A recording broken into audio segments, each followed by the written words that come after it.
Obviously, I think you couldn't make it to all 6 sessions. If you could, let me know how. I want to learn the trick. So this is a kind of summary service to use that you can get the main ideas from the other sessions which you couldn't attend. Let's squeeze 90 minutes into 90 seconds with the help of the moderators, which I welcome here on stage. And let's start right away with the first session, Future Markets. Christine Linz, good to have you here. In your session, did you identify a market approach that proves to be more successful or more easily implemented than another? Well, first of all, I have to say that we had a very diverse panel. It was amazing. Not only did we manage to pack a lot of information in 90 minutes, but we basically did a tour du monde. We had Nigeria, China, Japan, California. The German example, we had the perspective from a utility, from a research center, and from government actors. So, as you can imagine, there is not one solution that fits everything. What for me was really striking is that there was a focus on the need for integrating high shares of renewables. Market design has to evolve from more regulation towards more flexibility as we go along in that way. The participants, the panelists, were in agreement that we need to look into a system approach, not only focusing on the power sector, what we have done probably in the last decade, but really integrating the heating sector and the transport sector. Exactly. It's not only a power transition, but it's a whole Exactly. It's a real Energiewende and not the Elektrizitätswende.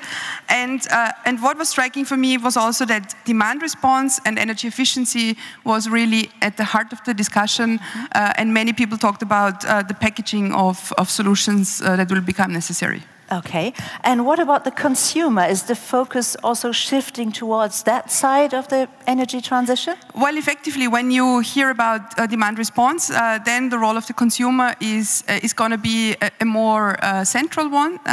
It was also referred to that effectively lots of cities all around the world are focusing on renewables, have very ambitious targets, often more ambitious than national jurisdictions, going up to 100% renewables. And of course, we also touched upon the importance of access to energy. We must not forget that still a large part of the global population is without access, and there the possibility of renewables to reach this universal access for all goal of the UN Secretary General by 2030 is key. Okay. And so there the consumer is also quite at the heart. Yeah, and I think that the consumer side also played a big role in the Twitter discussion we had. PC, could you just let us know what happened with regards to that topic? Is the mic on? Yeah, now it's on. So yeah, that's right. The consumer side was actually very interesting for Twitter users. Consumer issues were brought up a couple of times because the idea was that consumers can also drive the innovation. They are everywhere. They are using electricity, and they can produce it themselves. You know, they can drive the innovation, bring that forward. And there was also the wish to maybe that can happen next year to include that in one of the panels, possibly to bring that in as an issue, which would also probably attract even more awareness of the entire conference. Okay, thanks. We take a closer look at some other topics later. Thank you so much for this first answer of yours. Let's move to session number 2. Andreas Kuhlmann, Managing Director, German Energy Agency. Any surprises in your session? Yeah. Well, I have good news for you, at least for those who think it's a frustrating topic, building sector and energy transition. I think we all were very certain that buildings will be the driver, or one of the drivers of energy transition in near future. So we very much appreciated that COP21 was dealing one whole day with this issue, and it's worth it. We had so many innovations on the agenda. We were talking about efficiency, innovation, digitalization. So that was very astonishing how much courage and interest we found. Okay. Any relevant trends on the technological side which you can share with us? Well, you know, there are so many examples, and what we found out is that we need to talk more about the whole variety of examples. But what you can see is efficiency products are getting more cheaper, more obvious, energy transparency helps. And together with the tools we nowadays have, with digitalizations and all the new ideas, customer-oriented products around the building, we are very positive that there might be some dynamic we probably would not have hoped that we can see that. Thank you very much. Dynamic is a very good keyword. To move on to Jörg Meyer, session number 2, grid integration. Jörg Meyer is Managing Director at the German Solar Association. So let me make a kind of remark that leads me to my question. Can we actually say congratulations to those countries who have a modern and well-built grid because they can handle renewables much better and the capacities more easily? How about the others? Well, we have good news for these others because one key insight of our discussion is that grid is in no case a showstopper for kicking off an energy transition, at least at a small scale. There was even the saying amongst the panelists that between 5 to 15% of renewable energy in the electricity mix can be absorbed by any grid in the world. So this is something that is really good news. Of course, it's dependent of the local situation. But we discussed one very important question, and that was to which extent can an existing grid capacity absorb energy transition and what happens beyond? And before that point, before you have really reached your limits in the grid, you have so many technology and concepts and methodology you can apply, like bringing intelligence into the grid, applying demand-side management, even net metering in California, presented by Kaizo, is a very good measure to increase the grid capacity, to increase connectivity, to initiate regional cooperation, well, even to curtail to some extent, as we are going to do in Germany. We had also some industry experts who presented their latest technology, like ultra cables, which expands existing grid capacities. So there is good news for those. And for those countries who urgently need to expand their grid capacity, of course, the success factors are grid planning, to do that very early in time, to implement the COP21 results in very convincing policy schemes, and to reach for public acceptance. Thank you very much, Jörg Meyer. Let's move on to Dieter Haller, session number 4, Advanced Renewable Incentive Schemes. That was the title. Have you identified the one incentive scheme that will do the job everywhere? Well, Mrs. Bruvik, we tried very hard, but we were not successful. I heard the term feed-in tariffs many times. We ended up, you know, as in this morning's discussion, where we said, you know, there is no one-fits-all solution when it comes, you know, to a balanced energy mix, and the same also applies, you know, to the issue of how best to design your regulatory framework. I mean, there was an overall majority view of the participants that is not possible. And that is very important, you know, to have a closer look on the national and the regional condition, and of course also, you know, on the specific domestic objectives. Yeah. I would like to remind you of the intervention of the South African Deputy Energy Minister, who said, you know, we have enormous task to make sure that to the third segment, to the poorest segment of our society, we guarantee accessible and affordable energy, and this applies, you know, to many emerging markets too. Well, according to the discussion in your session, what are the major challenges when we talk about advanced incentive schemes? Well, what the panel agreed upon is, you know, that you need a very transparent and stable framework that you need in order, you know, to reach the very ambitious climate change. You need a lot of private sector investment. You need a long-term perspective. The main challenges, you know, are, first of all, you know, you have to get your costs under control. It was very rightly pointed out by Steve Sawyer that the German feed-in approach at the beginning was the right one, but it was designed, in a way, that of course it burdens our budget quite considerably. I mean, and for many years to come. And for many years to come. Yeah. Then, I mean, you have a differentiation as far as the market condition is concerned. When it comes, to the first stage, you need, other tools, than when it comes, to dynamic markets, where it is a question of how to cover the increased demand. Okay. Thank you very much for sharing that with us. Let's move to the Twitter scene again, PC. Let's talk about mobility.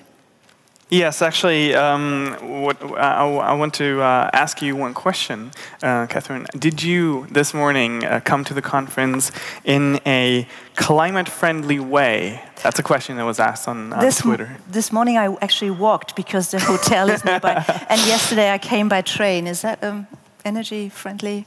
I came by train to. Usually, I come by bike. Good.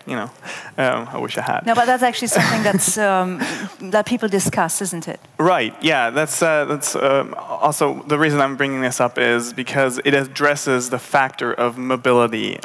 We've talked about that very little so far, but mobility is for some people an issue that concerns them in the sense of energy transition.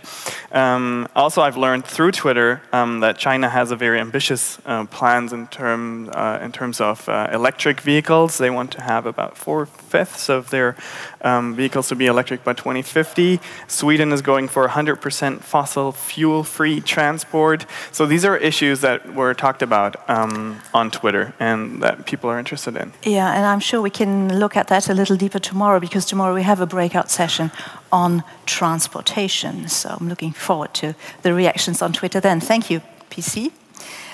Session number 5, Energy Transition in Industry and Business. Thorsten Herdan, Director General for Energy, here at the, no, not here, but at the Federal Ministry for Economic Affairs and Energy.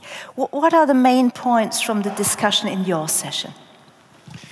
Well, first of all, I came by bicycle if somebody's interested in, but if not, I also used the bicycle. But apart from that, in the session there were mainly 2 points that, first of all, industry and business profits from the energy transition. But there are 2 pillars. The one is the use of energy for your production. And that is very simple. You need to have 24/7 energy available, meaning 24 hours, 7 days a week, secure energy for a cheap price. That's all business is interested in. The other aspect is the production of goods which could be used for the energy transition. And there you have the competitive issue that if you are on the front runner page, you will have a lot of competitive advantages in the world. Why have we actually not lifted the full economic potential in that field, in the field of industry and business? That's as you said, that's the magic question, and there was no answer given to that. It has to do with not enough sex appeal, to invest in energy efficiency, not core business because you are producing something as a company and you are not investing primarily into energy efficiency. And the second point, the return on investment time, because if you as a company are not producing energy as a core business, you would have to have your money back in at least 3 years' time. So there is no golden egg coming out of that, but the question is on, do we find financing models for the industry to still invest, also the return on investment time would be more than 3 years? Or do we add more sex appeal so that the companies say, well, I need to do that because it's very sexy and it shows that I'm a good company? So there's a variety of issues we all touched, but there was no one-size-fits-all answer to that. Okay, thank you very much for sharing that with us. Session number 6, I didn't hear that. We are talking to Professor Carlos Batille, a Catalan name as I just learned, about increasing power flexibility. You're associate professor at the institute which you may name yourself because I won't be able to do that properly. Carlos Badie. Okay. What is needed, according to the participants of your session, what is needed for the markets to actually unlock flexibility? Well, first of all, I have to say that I came this morning from the US by plane that, according to the UETS, is a non-emittent technology because there's no pollution, it's not there. Well, we have been discussing a little bit about this magic word that is flexibility, so what does it actually mean? And in order to really know what it means, the common consensus is that there has been a good advance in developing market mechanisms in order to extract value, so to price in shorter terms the ability of certain technologies to provide this ability to adapt to the fluctuations of all these new variable energy resources that are coming into the markets. And basically, most of the panelists were confident on keep on working on developing these market tools in order to get closer to the real time to put value to these tools. These were basically the agreement there. Yeah.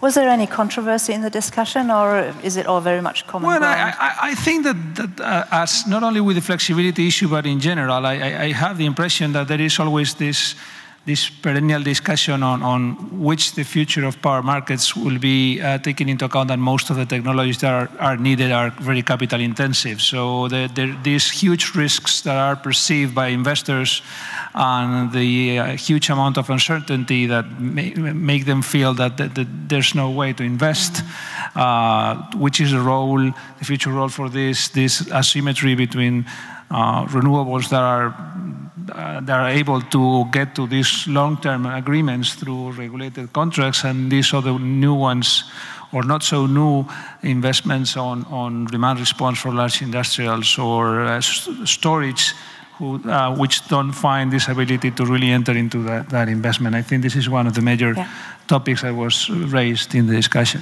Thank you very much. Paul Christian, last question to you. Is there a panel in the Twitter community that stood out because many people tweeted on it, commented, and raised questions? There was one panel that got a lot of attention, and that was the markets panel that was held. I think that was the first round of the breakout sessions. There was a lot of praise for that. In general, people liked the breakout sessions. They liked also the ability to comment, to raise their own questions. So that was well received. Lots of interesting information. The China and Sweden information I shared earlier, that came out of that. The idea of regional approaches to energy transition also came out of that, which of course struck with the idea of customers being included. And then generally the discussion, nuclear and fossil fuels being part of renewables, that has been with us all day, keeps popping up all day. Dear PC, great job you did. Thank you very much, and I'm looking forward to working with you tomorrow. Dear moderators, thank you very much for sharing these aspects and ideas with us and with our audience. And dear audience, thank you very much for being with us and contributing to today's conference. I'm very much looking forward to seeing you again, for example, tomorrow morning when we'll start at 9 o'clock. We will discuss, among other questions, how renewable energy and energy efficiency contribute to reaching the COP21 climate targets. And we'll have a very special guest in the morning, Amory Lovins, the co-founder and chief scientist of the Rocky Mountain Institute. And this brings me to what's going on tonight, because Amory Lovins also is at the center of interest tonight at the reception, because he will be awarded the Order of Merit of the Federal Republic of Germany. This reception, to which you're all invited, will start at 6:30 p.m. at the representation of the German Telekom. And here comes the information how to get there. Please, if you want to join, exit through the protocol hall, and there will be members of our staff leading you to the nearby location. It's only a very short walk, 3 minutes, maybe 5. So I hope to see you all there. Enjoy the Berlin spring evening. Either see you tonight or tomorrow morning.